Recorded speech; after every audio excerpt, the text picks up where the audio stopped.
Hi, I'm David Penny, and I'm here for the Alliance of Independent Authors Indie Author Fringe. And I'm here with Michael Alvear. And tonight, or today, because it's tonight now, but it will be whenever it is, whenever you watch it, we're going to be talking about, does Facebook advertising really work for books? I've talked to Mike a bit in the past, and his ideas are absolutely fascinating to me as someone who is addicted to Facebook adverts. I'm as excited to hear what he's going to talk about tonight as anybody else. So introduce yourself, Mike, and then we'll see what you know.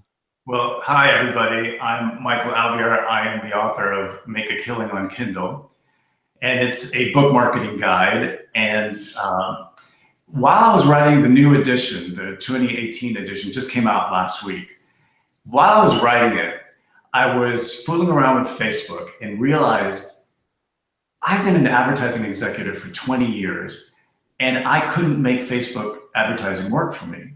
And yet I knew that there were authors who could make it work.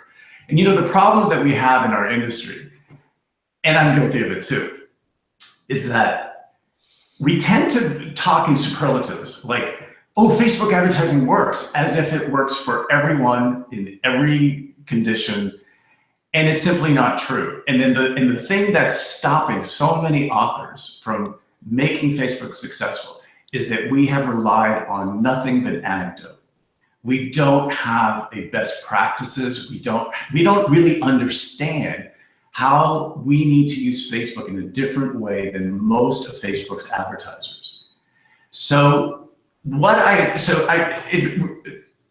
came up with the idea of the first Facebook survey of authors who are using Facebook to advertise their books. Because what I wanted to do is to create industry benchmarks so that we could all look at them and help each other out and actually formulate the best practices so that people don't come in and lose their shirts or blouses.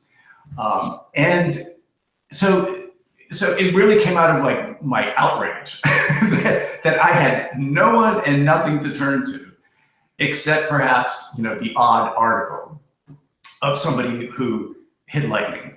So what I want to do is introduce to you the survey. And oh, you know what? I think I did it wrong. Hang on a second. I have to share the screen. Excuse me. I'm a novice at this. And David, tell me if you're seeing. I'm seeing me now, so you're fine. Okay. How about, can you see? I can. You can see the blue. Yep, that's great. Fantastic. Okay. So this is what I want to find out. How effective is Facebook at selling books? The survey, we need about 100 plus survey respondents. We have 68 right now. Actually, I just got a ding, and that was the 69th respondent, okay? So this is going to be an enormous help to everyone because I'm going to make this public and it's going to be free. So what I want to do is go over with you the preliminary results, okay? But first, I want to make a plug for the survey. Please write this down, the link to the survey. It's hosted by SurveyMonkey, and all survey participants will be emailed the tabulated results once it's published. So I think this is like really important. If you would just take a moment to write down the link for the survey, that would be great. Now, what we're going to do, Mike, is put that link as a hyperlink on this session. Okay, that'd be great. It'll be under the. So if you're looking at this video now, if you click the link that's underneath the video, you will be taken straight to Michael's survey. Okay, great. So let's dig in right now. Okay, so first of all, I want to show you here that just in case somebody wants to take the survey right now, all the flashcards you see will have the link to the survey. So let's get into it. And I do want to caution everyone that what you're seeing, I'm really excited about this because I promise you've never seen anything like this. For the first time, we are going to get data, not anecdote, of how people are using Facebook and what's been the impact. So let's first start out with who is advertising. As you would expect, romance is a big player in Facebook advertising. Mystery thrillers. We have a really good cross-section. But again, this is like 68 people, 68 respondents. We need 100. I would rather have 200, to be honest, because what I'd love to be able to do is to break it down into components and say, well, what are the experiences of romance writers versus mystery thrillers? And we can only do that if we have a lot of participation.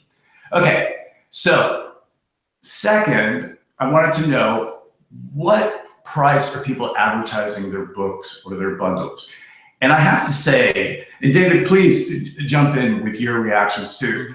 I'm really surprised at this, that people were putting in free, 99 cents, $2.99, especially when Facebook, the cost per click can go, I mean, the lowest cost per click I ever got was like 16 cents, and I couldn't even keep that up. I mean, for the most part, it's somewhere between 20 and 40 cents.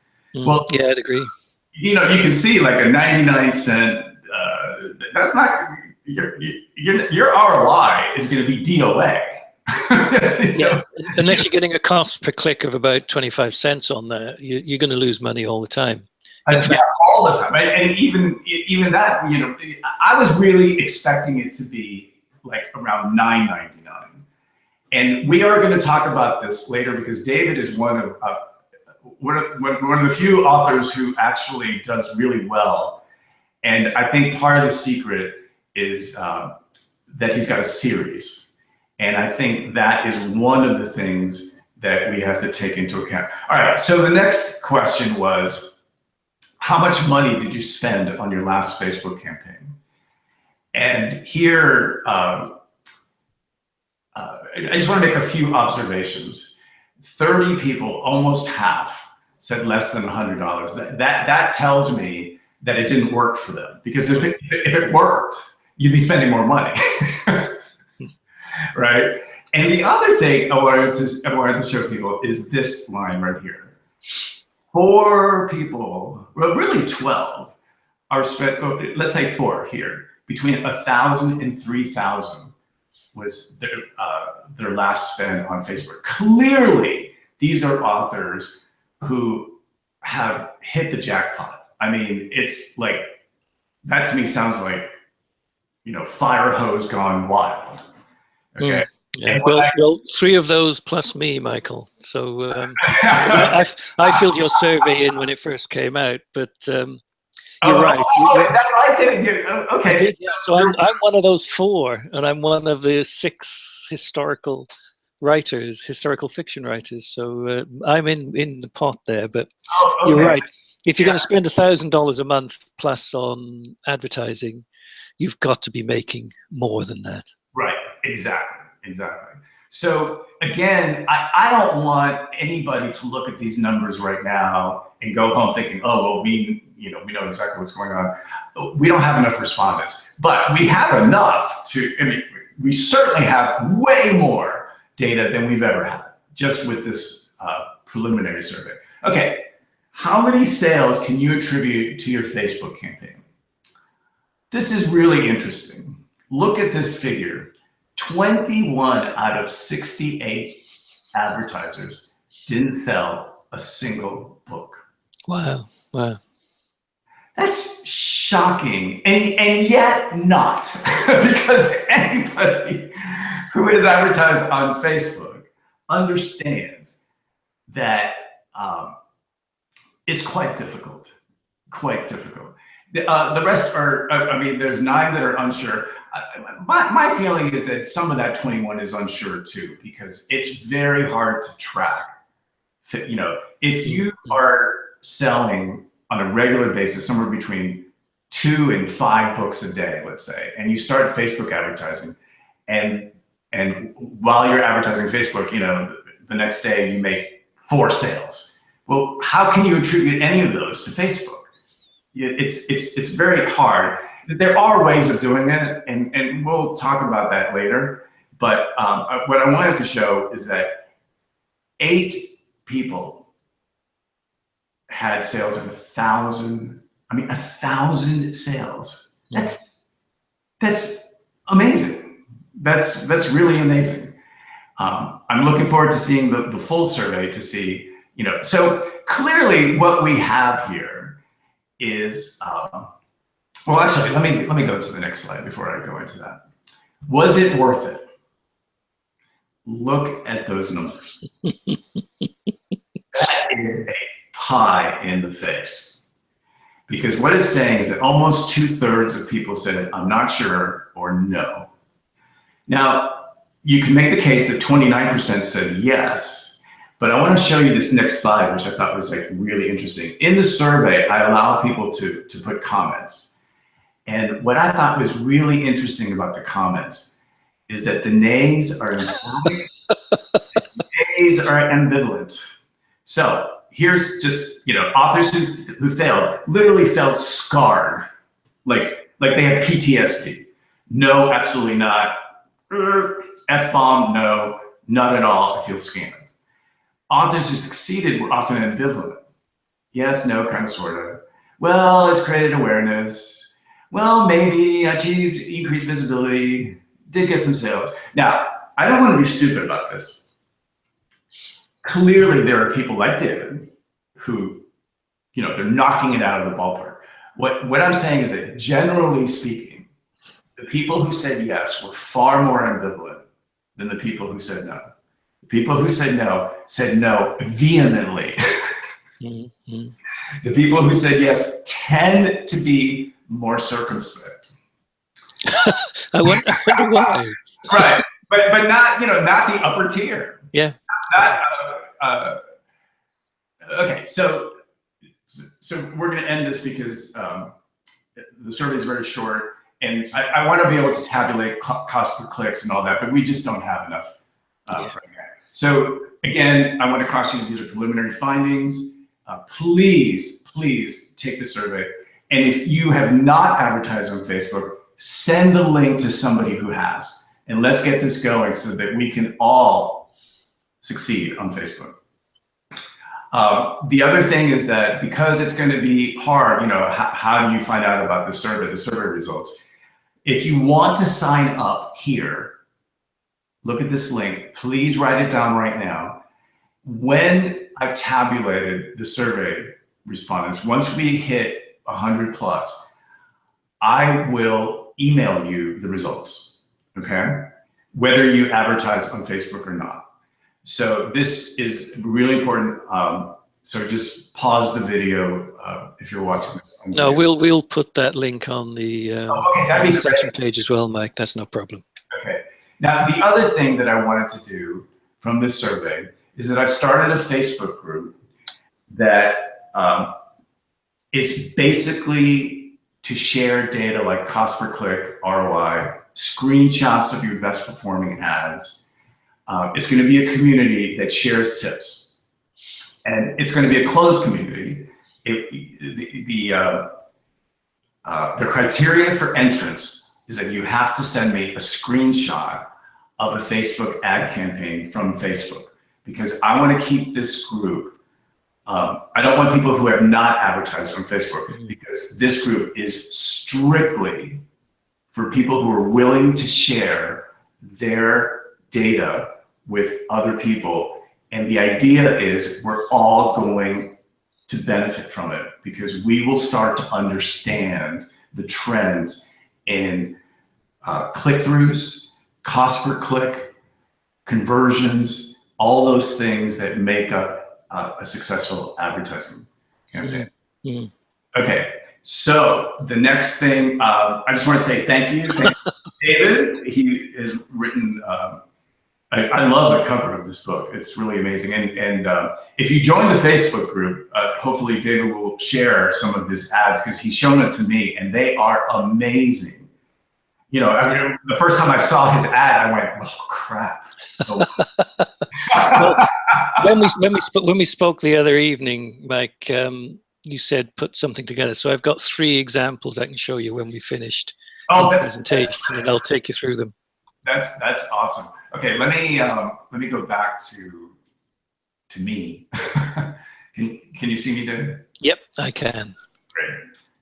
Okay, so any questions? There's just such an awful lot in there. I'm fascinated.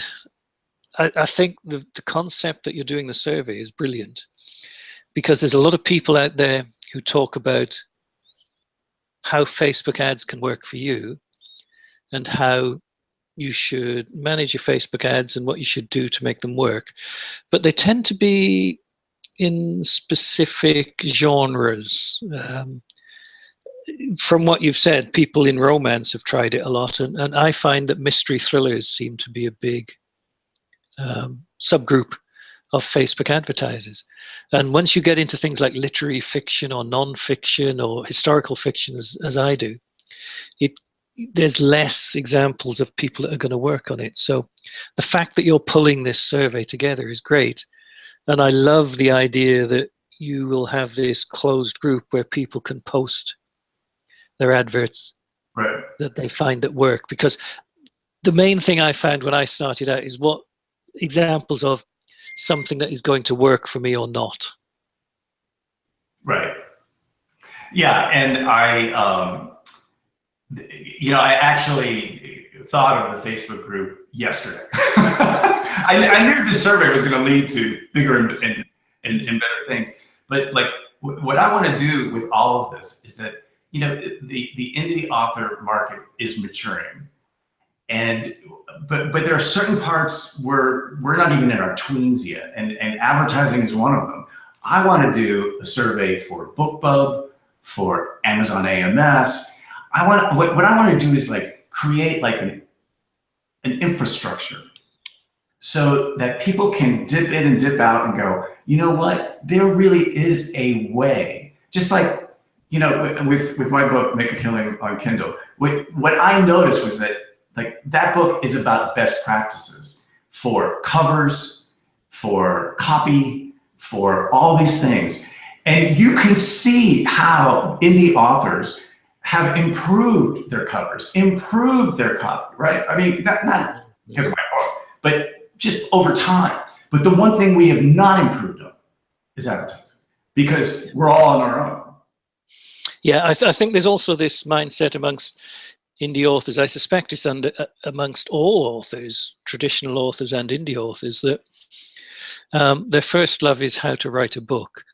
And advertising and marketing is seen as something I really don't want to touch that. I don't want to go anywhere near marketing.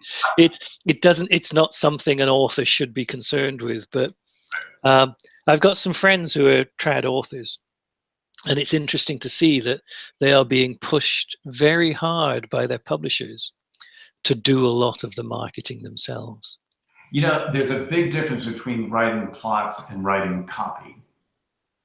Yeah, indeed. That's a really, even, most authors have a problem writing book descriptions because they feel like it should be a summary of the book. And I'm always telling people, no, you're selling the book. The same with the cover, Mike. People want to put somebody who looks like their character on the front cover, and they want to display a scene that they have within the book, and that doesn't work. What you want to do is reach out and say, this book is about this feeling. It's not about this particular character, this particular setting, this particular scene. It's about a feeling. So that's what you have to put on your cover. Yeah, and I don't want people to leave without, because I know that I have not given you right now any tips on how to make Facebook more effective. What I wanted to show you was that you're not alone in failing on Facebook, but that's the bad news. The bad news is that the overwhelming majority of people who try Facebook in the preliminary study fail. Yeah. Face first into the gazpacho. The good news is there are enough authors like David who are successful. So what we have to do is open our eyes and say, this is not going to be an easy thing. And we cannot just start throwing money against the wall with Facebook. We've got to have a plan. And the problem right now is that there is no plan. There is nothing to look at other than anecdote. And so hopefully this survey is going to go a long way to creating that. But what I did want to do, David, is to just talk about your successes. And if you had to say like the top 3 things, top 3 to 5 things that authors should do when they approach Facebook, from your experience, because you are, by the way, I want everybody to know, yesterday I called David a white rhino. Somebody told me that has several meanings, Mike. My meaning. I'm sitting very uncomfortably at the moment. My meaning for it is that a white rhino is a genetic mutation in the jungle, you know, and that it seems to me that the people who succeed wildly on Facebook are white rhinos. They're genetic mutations, and that we either have to magically change ourselves into white rhinos, or we can learn from the white rhinos. And so that's why I wanted to just speak, to give everybody at least the ability to leave this session with knowing, oh, well, okay, I know how to go forward at least somewhat. And then I can go back when that survey comes out, I'll have more guidance. But for now, what would be the 3 or 4 things? Okay, I'm going to share my screen now, Mike, simply because I've got something I've prepared. So I'll share the entire screen, and then it's disappeared into oblivion, which it always does for me. Can you see that advert there now, Mike? Yes. Great. Okay, so I'm going to run you through. I did think I ought to put a couple of examples of adverts that didn't work, but I think that's kind of negative because I thought they should have worked and they didn't. But anyway, this image is the very first ad that I worked on that actually worked, and it went out in March 2016, so about 18 months ago. And I've added to it, so that's the image, yeah, which is fairly simplistic. It's actually wrong because it's got a picture of Edinburgh Castle in Scotland on it. It's got nothing at all to do with Spain.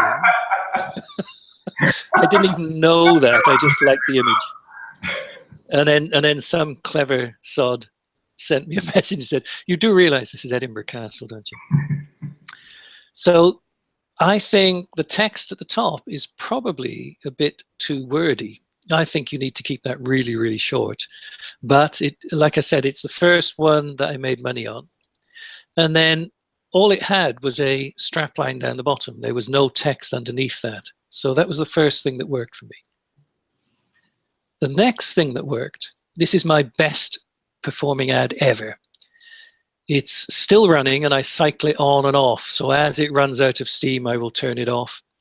And then after 2 or 3 months, I will turn it back on and it will start to peak again. So this has some text on the screen. It has a book cover, both of which it's now recommended you don't do.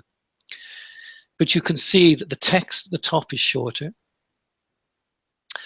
I have a fairly, I don't like the strap line here particularly. But what I had put on at the end that seems to work well is that's a quote from an actual Amazon review. So exceedingly well written, meticulously researched, and with a cast of complex, credible characters. So people will see that and think, oh, that could well be something that would interest me. So that's still running, and it's been running for 15 months now, and it's probably getting 3 times as much in income as I spend on the adverts. And then finally, I put this one in because basically the image is just the image. This one works. It's really stripped back. There's no text on it. There's nothing. There's no book cover. And that one works well as well. And you can see even more words. I've put the quote at the top now. And then 1480s, Moorish Spain, and a very brief, it's a sentence underneath that. And all 3 of those ads are positive return on investment for me. I have about 20 others that I lost money on, but because the ones that worked reasonably well, then I could afford to lose some money. And that's one of the things that people are going to have to kind of bear in mind, that to make Amazon ads work, I think you need to have a budget of a couple of $100 minimum, sometimes more. And you have to be willing to risk that. And like you say, I think on your statistics showed it, Mike, that most people, and I think that would still apply to most people will lose money on Facebook advertising. And it will be very difficult for them to get traction. And there's a lot of reasons for that I'm not going to go into at the moment. Right, because this is not the forum for the best practices. We are going to develop the best practices. But I do have to say, David, those images were stunning. And I know that's an issue that I had with Facebook advertising, is like, where do you get those kinds of images? I mean, they're just Adobe images. They're on. I've now gone over to, is it Dollar Photo Club or something? I can't remember. And I get my images for $1 a piece, I think. And all those images have come from sites like that. But I think what most people make the mistake of is trying to get something that represents what they see in their own head, not what somebody will, because people are scrolling through these and they're appearing on Facebook, and somebody will stop in quarter of a second, less than that, and the image is what will stop them scrolling down, and then they will read the words afterwards. So you need an image that will smack people between the eyes and say, stop, this is something you want to look at. And if you overcomplicate it, people just don't take that image on board. Right, I got you. Okay, I think your concept of this good practices Facebook group is fantastic. So I'm definitely going to sign up for that, Mike. Yeah, and if you could put it on a link. I will do. I'll put all these on the link at the bottom. Yeah, because I think that would be terrific. And just to remind everybody, unfortunately, it's going to be closed to anybody who has not advertised on Facebook. We only want people who have advertised on Facebook. And I'll tell you why, because I know that's going to be a little bit controversial. Because the people who are, if David or I or anybody else is willing to take screenshots of our ads, we are taking a chance that somebody could rip us off. I mean, that's just the bottom line. So there has to be some trust factor that we are not here to rip each other off. We are here to support each other. And so, for instance, that somebody could look at David's ad and go, oh, I see. So the elements that he has, I can do something with that. So in other words, what I want is people to be inspired by your ads. I don't want them to, to use the ads, that kind of thing. So anyway, I'm really looking forward to it. And David, thank you very much for making this happen. And good luck. Thank you, Michael. Thank you, Michael, for doing the survey. The results, I'm hoping that you'll get your 100 respondents very quickly now when this goes out. And if you can get 200 or 300, the results are going to be absolutely fascinating. So thank you very much. Okay. Good luck, everyone.